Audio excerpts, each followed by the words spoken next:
Toleransi. Apa sih toleransi itu? Secara simpel adalah hal yang sangat penting bagi semua manusia, menghargai satu sama lain.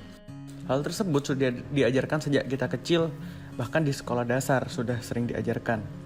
Toleransi juga sangat relevan di Indonesia karena masyarakatnya yang sangat beragam. Bahkan semboyan negara kita juga mengajarkan toleransi, Bhinneka Tunggal Ika, berbeda-beda tetapi tetap satu. Tapi pada kenyataannya, sangat banyak peristiwa yang bertolak belakang dengan toleransi. Contohnya yang pertama, ada seorang seniman bernama Slamet Jumiarto beserta istri dan kedua anaknya yang ditolak untuk bermukim di RT 08 Pendukuhan Karet, Pleret, Bantul dikarenakan Slamet dan sekeluarga beragama Kristen. Mediasi akan permasalahan ini sudah pernah dilakukan dan sebagian warga tidak keberatan apabila Slamet tinggal di wilayahnya. Namun kepala pendukuhan Karet bersikeras menolaknya dan hanya mengizinkan Slamet tinggal hanya selama 6 bulan saja. Akhirnya Slamet pun mengalah dan memilih untuk berpindah tempat tinggal. Di kasus kedua, belum lama ini terdapat aksi bom bunuh diri pada Maret 2021 lalu di gerbang gereja katedral di Makassar yang dilakukan oleh sepasang suami istri. Menurut polisi yang menangani kasus ini, diduga pelaku bom bunuh diri karena sebuah doktrin mengenai jihad. Besar kemungkinan aksi ini dilakukan pada saat-saat misa Minggu Palma kedua karena paling ramai didatangi umat yang ingin beribadah. Kasus selanjutnya yakni pembakaran vihara di Tanjung Balai Asahan, Sumatera Utara. Kasus pembakaran vihara yang terjadi pada 2016 lalu disebabkan oleh pengaruh sentimen budaya di antara warga Tanjung Balai Asahan, Sumatera Utara dengan masyarakat etnis Tionghoa. Kasus tersebut bermula dari pembangunan dan peletakan patung Buddha di Vihara Tri Ratna yang menimbulkan pro kontra di antara masyarakat Muslim Tanjung Balai. Dihimpun dari data-data yang ada, total kerusakan yang diakibatkan oleh konflik tersebut mencapai 10 tempat ibadah, yakni vihara dan kelenteng, 1 yayasan, dan beberapa unit mobil. Kasus berikutnya yaitu pelarangan pendirian menara Masjid Al-Aqsa di Sentani, Papua.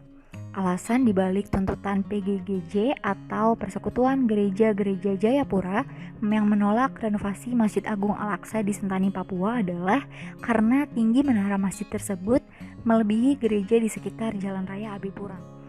Adapun terdapat 7 tuntutan lain yang juga dilayangkan terhadap Masjid Al-Aqsa yang terangkum dalam sebuah surat pernyataan seperti membatasi dakwah di Jayapura, melarang ada yang musola, dan lain-lain. Berdasarkan peristiwa tersebut, maraknya intoleransi sering dijadikan senjata utama bagi menyerang saudara kita yang non-muslim dan agama-agama lainnya di luar dari agama Islam itu sendiri.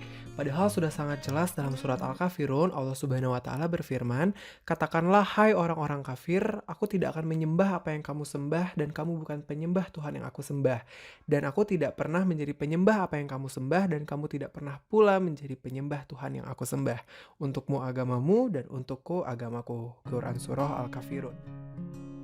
Lagi-lagi, toleransi merupakan suatu sikap yang harus dimiliki oleh seorang muslim yang beriman sebagai bentuk dari bagaimana kita mengamalkan nilai-nilai Islam yang penuh cinta dan kasih.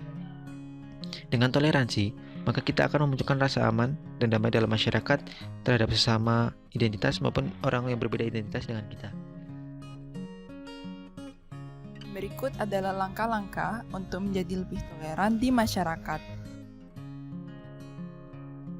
Yang pertama adalah memperdalam agama dan meniru sikap toleransi Rasulullah, karena agama Islam dan Rasulullah selalu mengajarkan kita untuk selalu menjunjung toleransi. Salah satu contohnya adalah dengan keberadaan Piagam Madinah yang menjadi bukti bahwa Rasulullah dan umat Islam pada masa itu dapat hidup berdampingan dengan agama lain. Yang kedua adalah membiasakan toleransi dari lingkup kita yang paling dekat. Hal tersebut dapat dimulai dengan berusaha untuk tidak menyampaikan kata-kata yang dapat menyinggung orang lain walaupun mereka adalah saudara kandung kita sendiri. Diharapkan, kebiasaan kecil ini akan membiasakan kita untuk menjadi orang yang lebih toleran di masyarakat. Yang ketiga yaitu tidak memaksakan kehendak terhadap orang lain. Dalam hal ini, kita harus selalu menghargai kepercayaan dan pendapat mereka. Kita tidak boleh merasa menjadi yang paling benar sehingga kita menjatuhkan orang lain. Jika ada perbedaan, musyawarah merupakan salah satu jalan yang sesuai dengan ajaran agama Islam.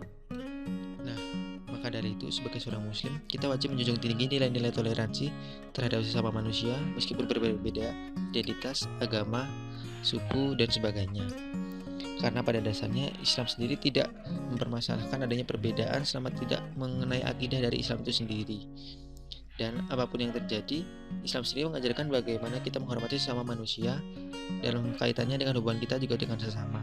Sehingga pada akhirnya kita dapat menciptakan masyarakat yang aman dan damai tanpa menimbulkan kegaduhan karena perbedaan-perbedaan yang terlalu dipermasalahkan.